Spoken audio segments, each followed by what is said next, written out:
ओम नमः शिवाय। शिवजी सदा सहाय। ओम नमः शिवाय। गुरुजी सदा सहाय। जय गुरुजी। शुक्राना गुरुजी। शिवपुराण श्री कोटि रुद्र संहिता 26वां अध्याय गौतमी गंगा का प्राकट्य।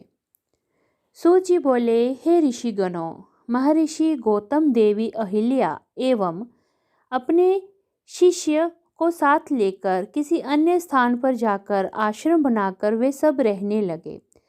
सर्वप्रथम गौतम ऋषि ने ब्रह्मगिरि पर्वत की परिक्रमा की, फिर भगवान शिव के पार्थिव लिंग की स्थापना कर उनका पूजन करने लगे। पति पत्नी की उत्तम आराधना एवं भक्ति भाव से प्रसन्न होकर भगवान शिव ने उन्हें दर्शन दिए। अपने आराध्य को अपने सामने पाकर गौतम ऋषि व अहिल्या बहुत प्रसन्न हुई और उनको प्रणाम कर उनकी स्तुति करने लगे। तब भगवान शिव बोले, हे महर्षि, हे देवी, मैं आपकी पूजा से प्रसन्न हूँ, मांगिए क्या वर मांगना चाहते हैं।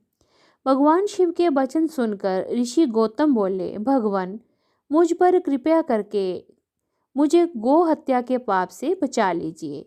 तब शिवजी बोले, आपसे कोई अपराध नहीं हुआ है, वे सब तो उन दुष्ट दुराचारियों की रची गई माया थी, आप तो निर्दोष हैं। ये सुनकर महर्षि के सारे दुख दूर हो गए। तब उन्होंने शिवजी से कहा कि भगवान, मुझ पर कृपया करके पतित पावनी गंगा जी को यहाँ प्रकट करें, जिससे सभी प्राणियों का कल्याण हो सके। गौतम ऋषि की प्रार्थना सुनकर शिवजी ने उन्हें गंगा जल दिया। वही गंगा जल श्री गंगा जी की स्त्री रूप बन गया। तब गौतम जी ने उन्हें प्रणाम कर उनकी स्तुति की। गौतम ऋषि बोले, हे मातेश्वरी, हे पतित पावनी गंगे, मैं आपको नमस्कार करता हूँ। आप पापों का खंडन करने वाली एवं अपनी शरण में आए भक्तों को मुक्ति देने वाली हैं। मैं हाथ जोड़े आपकी शरण में आया हूँ। आप मेरे पापों को नष्ट करके मुझे नरक में जाने से बचा दो। तब उनकी स्तुति से प्रसन्न होकर गंगा जी ने उनके पापों को अपने निर्मल जल से धो दिया।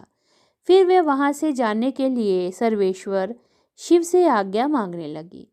तब शिवजी बोले, हे गंगे, आप पापों का नाश करने वाली हैं, इसीलिए लोक कल्याण के लिए यही पृथ्वी पर विराजे।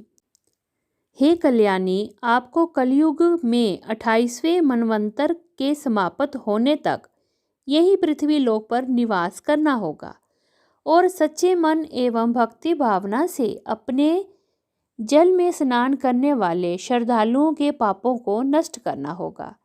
कलयुग में पापों को नष्ट करने का यही एक साधन होगा। श्रद्धापूर्वक आपके दर्शन करने वालों के पापों का क्षय भी आप करेंगी। ये सुनकर गंगा जी बोली, हे प्रभु, मैं तो सदा आपके अधीन हूँ। आपकी आज्ञा मेरे लिए शिरोधार्य है, परंतु मेरी आपसे ये प्रार्थना है कि आप माता पार्वती के साथ मेरे पास ही निवास करें, ताकि मैं सदा ही आपकी भक्ति में रह सकूं, संसार में मेरी कीर्ति हो। तो गंगा जी के वचन सुनकर कल्याणकारी भगवान शिव बोले, हे गंगे, तुम्हारी मनोकामना मैं अवश्य पूरी करूँगा। ये कहकर भगवान शिव वहाँ त्र्यंबकेश्वर नाम के ज्योतिर्मय रूप में स्थित हो गए। गंगा जी वहाँ पर गौतम ऋषि के नाम से प्रसिद्ध होकर गौतमी गंगा कहलाई। इति श्री 26वां अध्याय समाप्त। 27वां अध्याय श्री गंगा जी के दर्शन एवं गौतम ऋषि का शाप। ऋषि बोले, हे सूत जी, अब हमें ये बताइए कि गंगा जी की उत्पत्ति कहाँ से और किस प्रकार हुई, तथा ये भी कि जिन ऋषियों ने गौतम ऋषि को छल कपट से उनको आश्रम से दूर भेज दिया था, उनका क्या हुआ। जब गौतम ऋषि को इस बात का पता चला तो उन्होंने क्या किया। ऋषिगणों के प्रश्नों को सुनकर महामुनि सूत जी बोले, जब गौतम ऋषि ने भगवान शिव को प्रसन्न करके गंगा जी को धरती पर अवतरित कराया था, तब श्री गंगा जी ने अपने जल रूप में ब्रह्मगिरी पर स्थित गूलर के पेड़ की शाखा से निकलकर दर्शन दिए थे। उनके दर्शन एवं आराधन के पश्चात गौतम ऋषि ने अपने शिष्यों सहित पतित पावनी गंगा में स्नान किया। जब गौतम ऋषि के परम शत्रु उन कपटी ब्राह्मणों को ये पता चला कि ऋषि गौतम ने अपनी तपस्या से गंगा जी को प्रकट कर दिया है, तो वे सब भी श्री गंगा जी के दर्शनों की चाहत लेकर वहां आए, परंतु गंगा जी उनके आते ही वहां से लुप्त हो गई। ये देखकर गौतम जी को बड़ा आश्चर्य हुआ कि उन्होंने श्री गंगा जी से प्रार्थना की कि हे मातेश्वरी, आप जगत का कल्याण करने हेतु यहाँ प्रकट हुई हैं, इसलिए आप सबको भी अपने दर्शनों से कृतार्थ करें। माते, मेरी तपस्या के प्रभाव से इन लोगों को भी दर्शन दे। गौतम ऋषि के चुप होते ही आकाशवाणी हुई, मुनि, ये लोग छल कपट करने वाले हैं और सदा दुराचार करते हैं, इसीलिए ये मेरे दर्शन के अधिकारी नहीं हैं।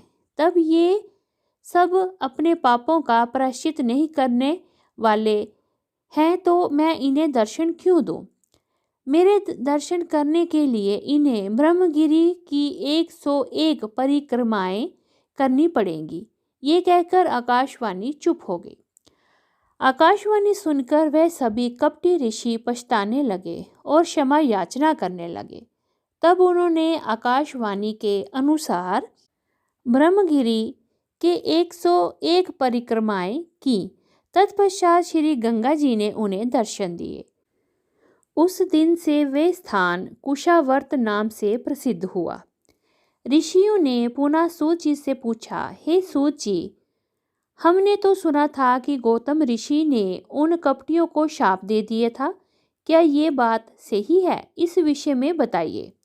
तब सूत जी बोले, हे महामुनियों, आपने सही सुना है। गौतम ऋषि परम ज्ञानी और भगवान शिव के परम भक्त थे। जब उन्होंने शांत हृदय से ध्यान लगाया तो वे सब कुछ जान गए कि वह गाय जिसकी हत्या का पाप उन्हें लगा है बनावटी थी, और उन सब ऋषियों ने मिलकर ये चाल चली थी। ये सब जानकर गौतम ऋषि क्रोधित हो उठे। तब उन्होंने उन कपटी ऋषियों को विद्या रहित, भक्तिहीन और अधर्मी हो जाने का शाप दे दिया। उन्हें शिवजी की भक्ति से विमुख होने का शाप दिया और फिर वे स्वयं अपने आश्रम में जाकर त्रिलोकीनाथ भगवान शिव की आराधना करने लगे। दूसरी ओर वे ऋषिगण शिव धर्म से विमुख होकर कांची नामक नगरी में चले गए। इति श्री 27वां अध्याय समाप्त। ओम नमः शिवाय। शिवजी सदा सहाय। ओम नमः शिवाय। गुरुजी सदा सहाय। जय गुरुजी। अनंतम अनंतम शुक्राना गुरुजी।